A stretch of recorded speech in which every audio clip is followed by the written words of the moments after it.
Welcome to my second video. This video is entitled, Are You Feminine Enough? Femininity on Your Terms. Define your femininity journey. On the screen, you're going to see the names and accounts of other YouTubers and Instagram accounts that I look to for inspiration, motivation, and education on my own femininity journey. Most of my life, and I'm 23 by the way, I felt that I'm not feminine enough. I never quite fit into the boxes of feminine and femininity as traditionally and historically understood beyond being a cisgendered female who identifies as a Black woman. That for most of my life, as feminine as I felt, didn't go beyond and wasn't extended beyond being born female and identifying as one. That's pretty much it. And so I asked myself, how can I feel more feminine, right? What do? Do you wear more dresses, skirts, and heels? Do you invest in makeup, weaves, and wigs? I mean, what do you do as a Black woman in America who doesn't feel feminine and wants to? I really asked myself these questions and found my answer. My femininity cannot be defined by what's currently available in the vocabulary of feminine, and that's okay. Most of the time when talking about femininity, you're either a girly girl or a tomboy. And for those of us that exist in between, think along the lines of like a Tiana Taylor. It starts to get confusing because we blur the lines, not only for society, but for ourselves. And now as someone interested in the conversations around hypergamy and tapping into your divine feminine energy, I often felt that women like me were being left out of the conversation because we lean too far one way or the other way, right? We're either too masculine for this femininity movement, level up journey movement conversation, or we're just not quite feminine enough, but we're not too masculine. And so people don't know where to place us in the conversation. Well, the goal of this channel is to invite us to have our own conversation. Making the choice to define femininity on my terms helped me relax into this leveling up journey, because to be a woman is an experience unlike any other. And then to be a Black woman is an extraordinary one.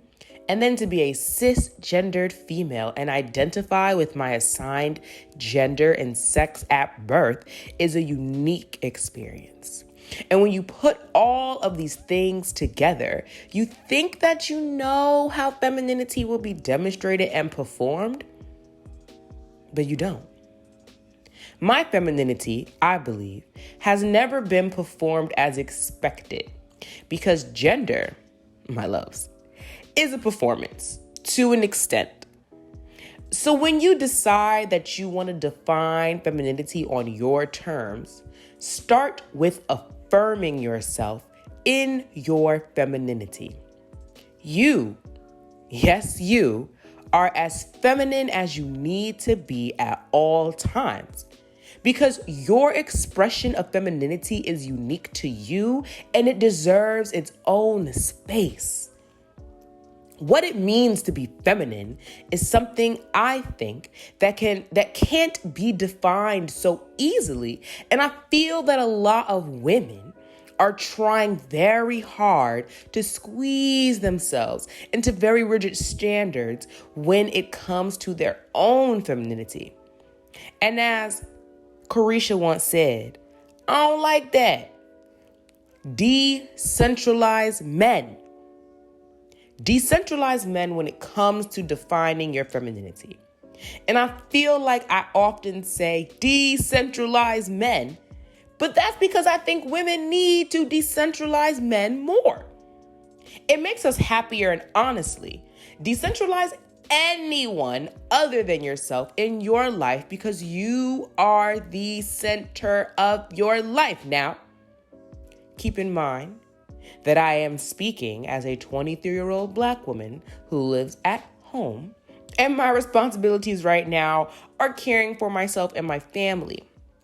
Now, of course, once my responsibilities are different, say if I have children or I'm married, or I become a CEO of an amazing company, like my own company, I will centralize myself even more in my life because I will be the best mother, wife, friend, CEO, co-worker, business partner only when I am well taken care of.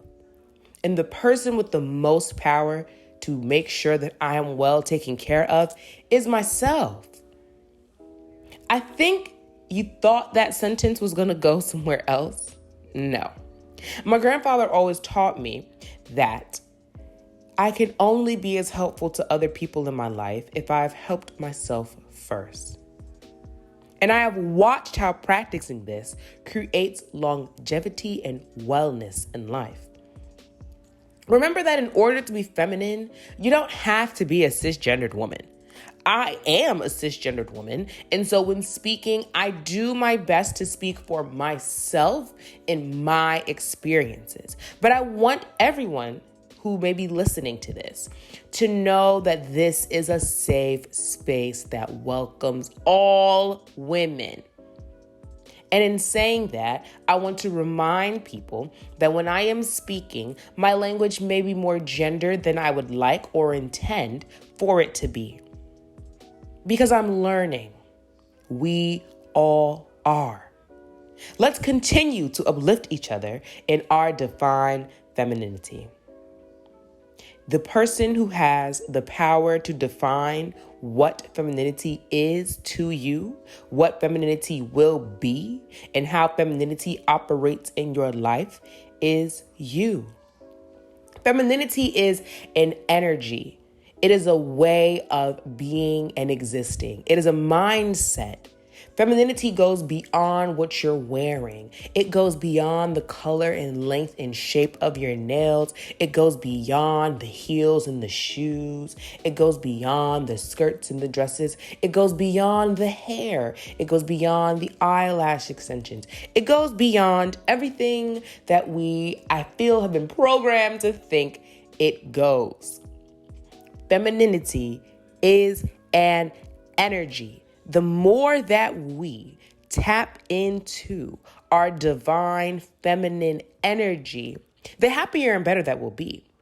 See, I believe that my level up journey and my journey on my discovering my femininity has everything to do with just taking better care of myself and embracing the parts of me that are soft.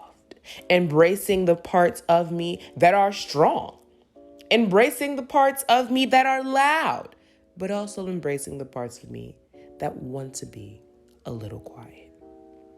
You see, femininity is something that I feel has started gaining a lot of popularity on YouTube as a niche demographic to be in terms of content creation. And I love it. Please don't get me wrong. I have been enjoying a lot of the women that I have been highlighting in this video.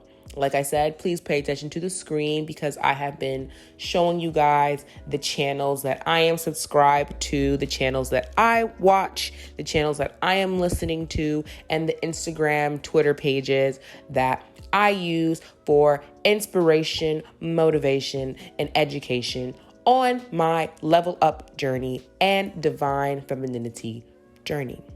It doesn't mean that I agree 100% with everything that all of these people say, but it does say, and it does mean that I believe each of them offer unique perspectives of value and importance to me. So please, please, please, please, let's continue to uplift each other in our divine femininity. Only you have the power to define what femininity is to you, nobody else, because you are as feminine as you need to be at all times.